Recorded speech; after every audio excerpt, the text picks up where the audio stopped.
Darlington United is a football club that was only founded this summer, and yet already things have gone drastically wrong.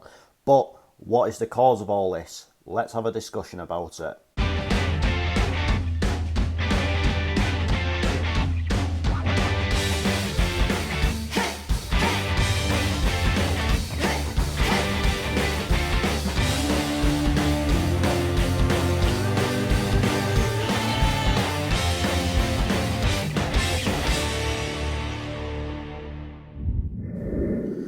Yes, hello everyone. I was not expecting to be making a video at all today, but with what's recently emerged from Darlington United, I think you've just got to really, haven't you? I think to cut a long story short, a bunch of people have been lied to by Charlatan, and that is the cut and dry of it. But I'm here to maybe provide you with maybe a little bit of context if you don't sort of know what's going on. I mean, I'll try and explain it as best I can. I mean, in a way, this video is possibly similar to the Durham City one that I made last year, which of course a certain Mr. Tanner wasn't best pleased about. But yeah, I'll try and explain roughly what's happened. So.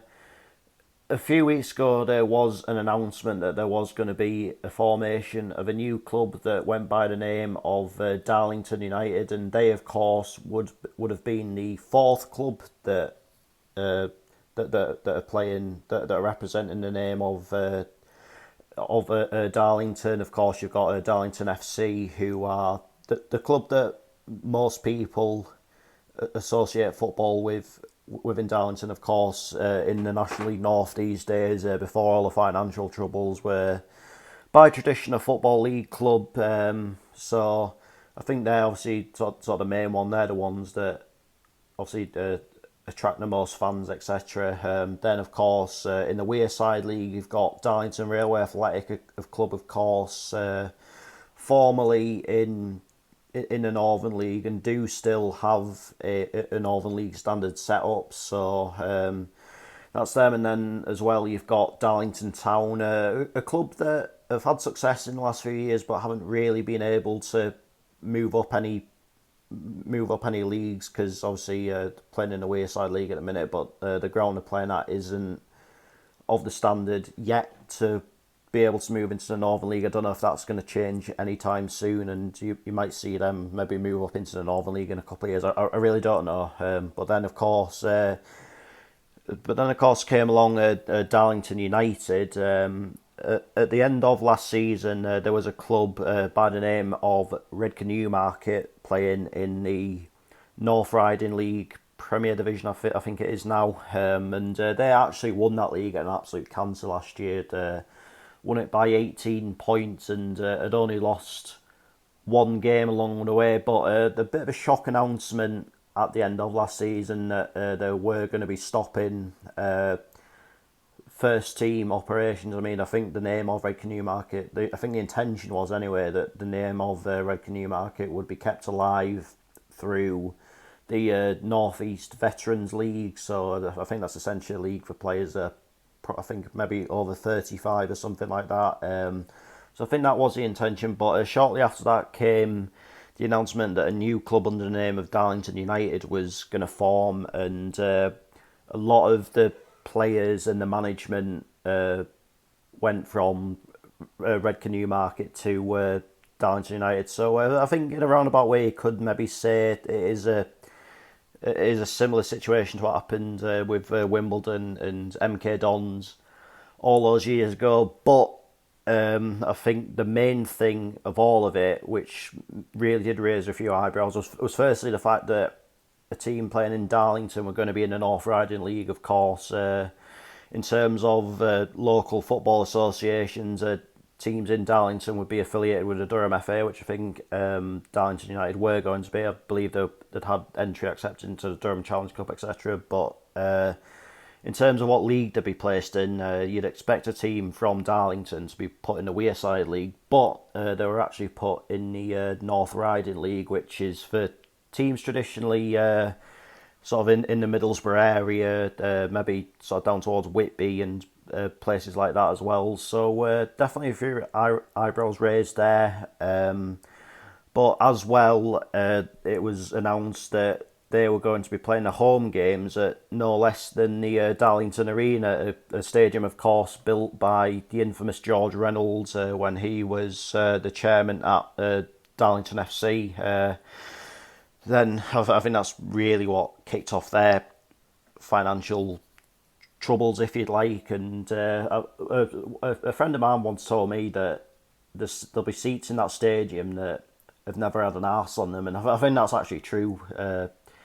I really do think that's probably true because like obviously Darlington, traditionally a club that were sort of bouncing around maybe League One and League Two, so having a 25,000 seater stadium at that sort of level, even at that sort of level, isn't exactly the most sustainable thing in the world. But I think George Reynolds had a bit of maybe a loony vision that one day Darlington FC were going to be up towards maybe the Championship or the Premier League, and of course that all went a little bit sour. I think it really did, I think, confuse a lot of people when Darlington United announced that they were going to be playing at the Darlington Arena. Like obviously, immediately questions get asked about how is it sustainable, how can they afford it, and essentially it sounds as though there was maybe a bit of a money man with a bit of a unrealistic dream, and unfortunately now it turns out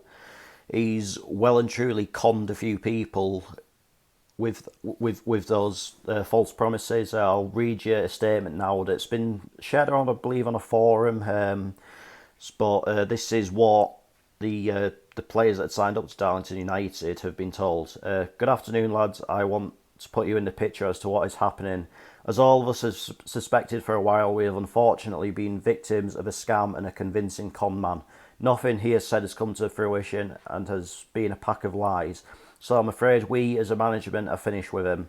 So I have been working on a plan B this morning as follows. Number one, I have contacted the league and told them what has happened. We can look to the possibility of going back to Redcar Newmarket, and I hope we can change our name back. Two, we can go back and play our games at Rye Hills after I spoke to him this morning. Three, I will have to re-affiliate with the FA. Number four, the league have told us it is essential that we play our first 3 league fixtures while the mess is resolved. Number five, I will try to get some money into the club through loyal, trusted sponsors to get us going, but I'm afraid it will need monthly subs again, but I think we could keep it at £15 per month minimum. 6, I will have to find a new social base because O'Grady's isn't an option, but I'm confident we'll be able to do that. Basically, lads, that is as much as I can say at this stage. The alternative is that we fold the whole thing. The consequences are that the club will be heavily fined. He won't pay the fine, so all of us would be suspended until the money is paid, so you won't be able to play in any organised football. We in the management are waiting to see this through, and we really hope you do too. I know it is a shock to all of you, but believe me, the stress it has caused us as a management team is incredible, as we have tried to protect you from this idiot's delusions. Hope you're with us. Cheers. So yeah, it's a little bit mental, to be honest with you, and quite frankly, it's really sad because at the end of the day, at this level of football, these lads are working in real jobs, just like you are and I am, and just about everyone you know is. And I think, like, in a way, football, like having a game to play on a Saturday, is their sense of escapism from that. So the fact it's been hampered with, and this sort of thing is happening, it's just all like incredibly sad, to be honest with you. Like, because I think I've seen Redcar Newmarket play once in a friendly at Redcar Town, and like, from what I can see, like they're good people, like they had a good team together, but maybe didn't quite have the facilities to maybe move higher. I don't know if they ever had actual intentions of it. Like, you'd probably have to ask them, but yeah, it's just all a little bit mental. I mean, personally, when I saw all this like news that they're going to be moving into the arena and things like that, of course it raised my eyebrows. it got me interested in the whole story, but somewhere sort of deep down, I was always thinking like, surely something has to go a bit wrong at some stage. It does feel a little bit like a bit of a vanity project, and unfortunately, that is what has happened. So yeah, just really, really sorry to all the like the committee members and the players and the management team at.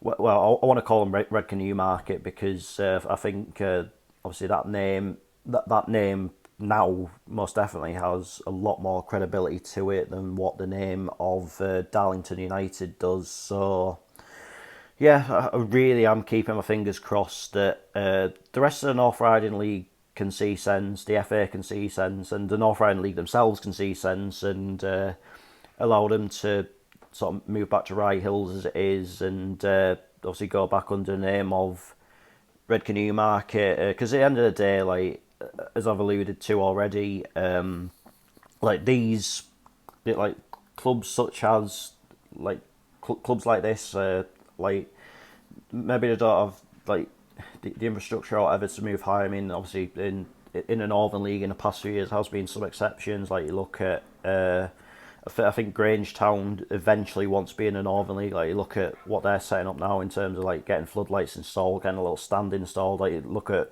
what Redcar Town have done. I think Borough Rangers and Yarmouth Eagles Cliff, it's a little bit different because they did it by virtue of a ground share. I mean, I personally don't think there's anything wrong with that. Like if you've got ambition, then go for it. Like I know some people might think, oh, you shouldn't be able to get into the get promoted that way, but it is what it is. And honestly, I think Borough Rangers went up and were deserving champions of Northern League Division 2 last year, and I'm keeping fingers crossed Yarmouth Eagles Cliff can make a good impression as well, because there is good people at that club that deserve the chance to test themselves at that level. So it's just been a bit of a mad few weeks really. Of course, tomorrow actually Darlington United were due to be playing the first game of the new league season at home to Fishburn Park, but there was an announcement earlier this week that that had been changed to an away game due to a not particularly good weather forecast and the fact that there's a concert taking place at the arena this weekend. I mean, that in itself is a major red flag because like the weather up here in the northeast this week has been absolutely fine, really, and surely they'll have known about this concert for several weeks, so why the change at the last minute? So yeah, it's all just a bit. It's absolutely mental. That is that's really is the best way you can put it.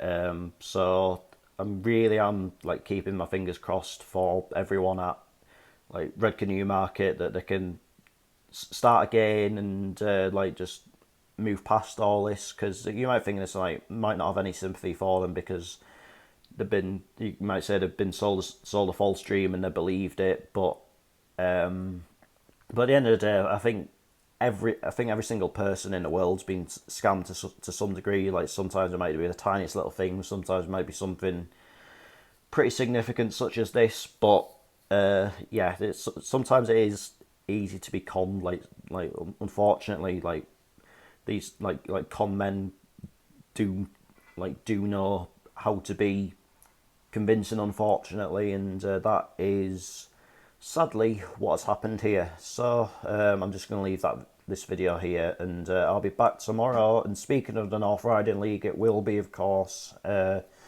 Grangetown Boys Club versus Whitby Fishermen. So definitely looking forward to that one. Actually, I'm sure when I'm there, there'll be plenty of discussion from the other spectators about what's obviously gone down here. So I'm sure there'll be more in this story to come over the next few days. So maybe keep your eye out for it on Twitter or through local northeast media or whatever. I'll maybe tweet about it myself if I see anything. So just keep your eyes out if you're interested. But until tomorrow, take care. Cheers for watching. See you later.